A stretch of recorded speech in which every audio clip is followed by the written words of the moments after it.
Hi, and welcome to the Thriving Entrepreneurs 15 Minutes. She is Rochelle Learling, partner in Growth Tribute and entrepreneur coach.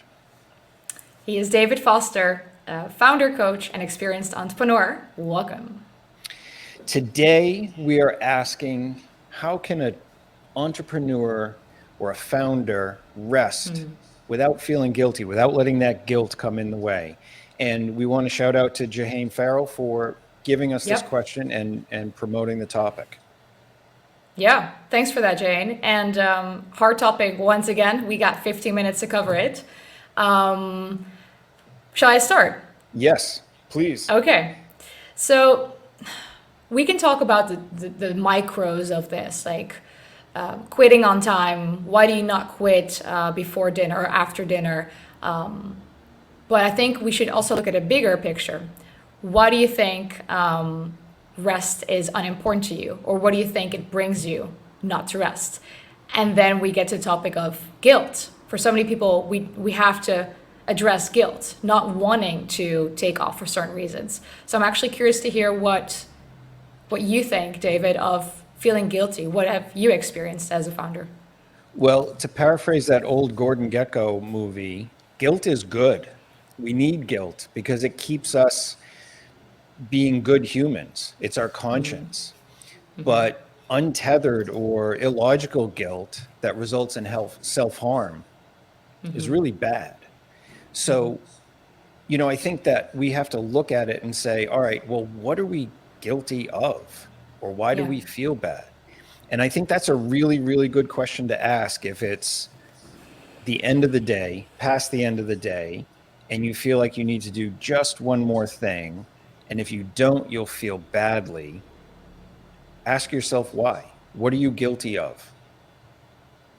Yeah. And who are you guilty to? Because are you guilty to, does it even make sense? Yeah. Do you feel guilty about leaving the company? Do you feel guilty about yourself not having that success that you're still desiring? Do you feel guilty about not giving 100% and giving like 99, which doesn't seem like enough? Really clarifying indeed where the guilt is coming from and if that is sane to think that is guilt. Yes, and we need to back up, I think, just half a step and say that rest is a part of balance, and balance gives us the energy to be able to make good decisions and to work well. And so, if we didn't need that, why would you ever leave work? If you Yeah. didn't need to eat, if you didn't need to sleep, if you didn't need other human interaction, you could just stay at work 40 hours a week, 40 hours a day. So, Yeah. needing that rest is Yeah. actually the rest is a part of work. Just like a Yeah. weightlifter, weightlifters don't get strong when they lift, they get strong when they rest. Yep. And I also think that, work never stops, first of all. Right. And life quality does not. I was just talking to somebody on LinkedIn about this, that we can choose to go on with work because it will never end. There is always going to be a next achievement, even when we just finish something up. But if we keep investing in the business and not investing in ourselves, whatever that might be for you, in order to recharge, then you're not going to be able to get back into that business investment because you're actually being that resource for the business in order to be successful. So once we see that we are that resource that our business needs in order to actually succeed, I think that's where we find out that indeed, why don't we prioritize ourselves? Yes, and you bring up a really, really good point about business not ending. I had a conversation this week with a founder who is a 20-year military vet, and we were talking about his approach towards a problem being very similar to his approach to the battlefield. But the difference that we talked about is that deployments end in the military, right?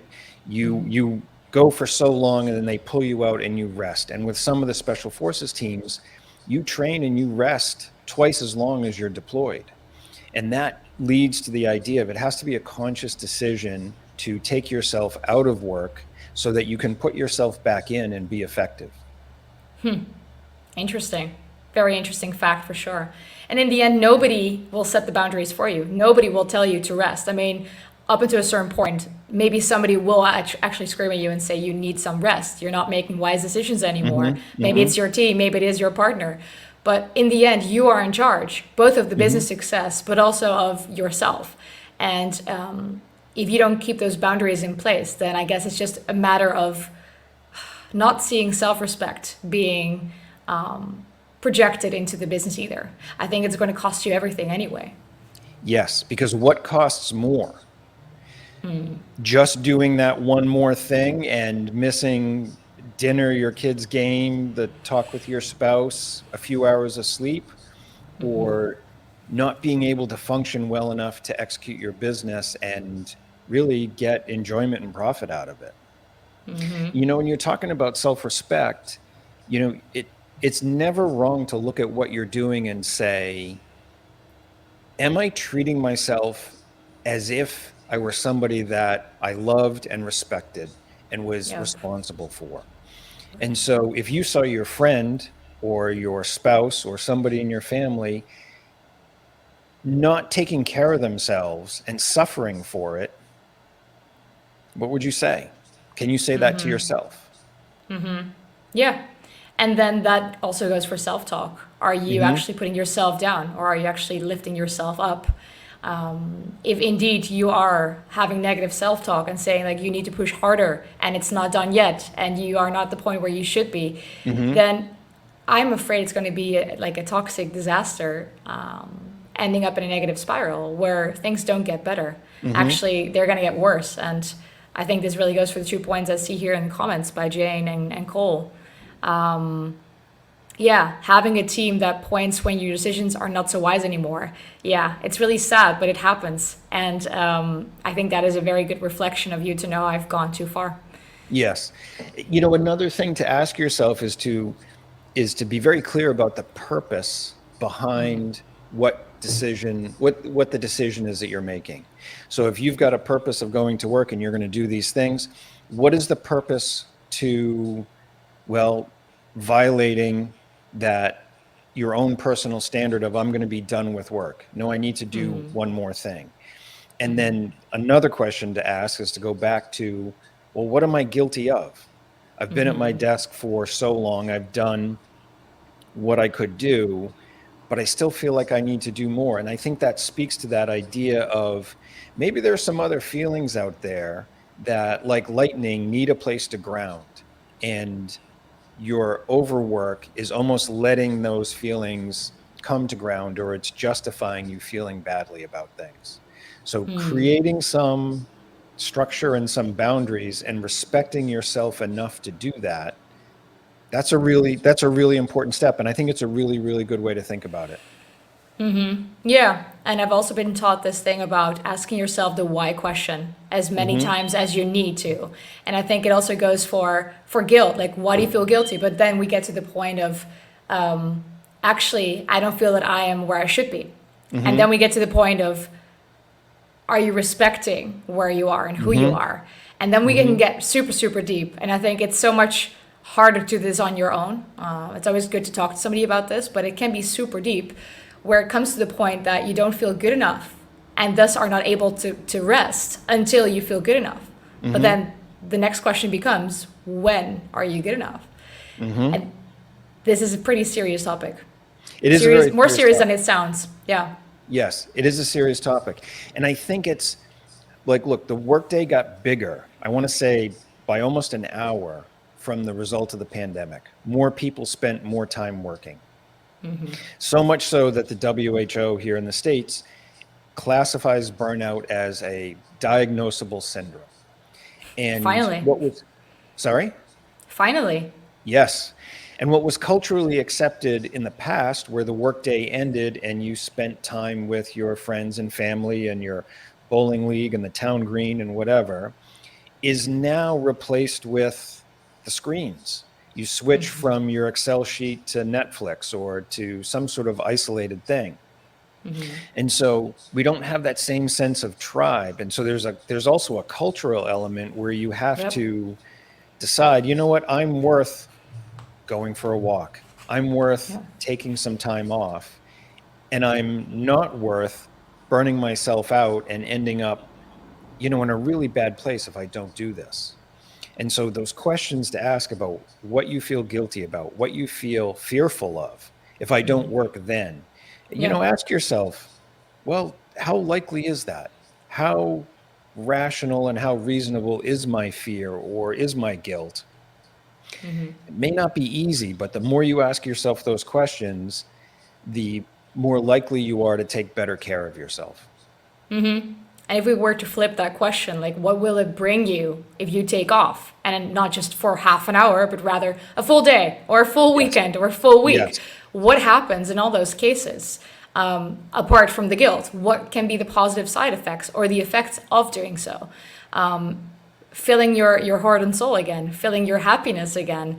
And with that new energy, that newfound creativity, you can come back better. That would be one of my ways to look at it. But you don't know what it will bring you until you try. It almost sounds like a good experiment for somebody to look at for maybe tonight even. Like, what if I take off tonight and just close my laptop on time? What will it Yes. do to my self-worth? Do I feel different? Yes. And as we're closing in, we're under 4 minutes now. Two things that I want to bring up. One is that negative feelings, fight or flight, that stressful situation is incredibly addictive. Yeah. It's as addictive as hard drugs. So Yeah. when you feel like that urge to like just keep going and driving past, realize that that is in part a chemical addiction inside your body. The other piece that I want to bring up really quickly is the idea of a digital Sabbath. And that is from, say, Friday sundown to Sunday sunrise. No phone, no screens, nothing that has an on or off switch except for electricity that runs appliances. And when I did this, I completely freaked out. I thought I was sweating when I was turning my phone back on. What if somebody sent me a message? What did I need? What did I lose? But over time, and I don't do it every single week, but over time, I realized that my thoughts were longer, that Yep. I was more calm. And so there's a real value of rest and recharging. As Brian Lord pointed out in the comments, there's a big difference between rest and recharging. It's all part of balance.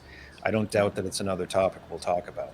Yeah, for sure. And I also see another good comment by Cole. When the lines between work and rest begin to blur, then everything or nothing can start to feel important. And that is That's an excellent point. that's crazy as well. Yeah.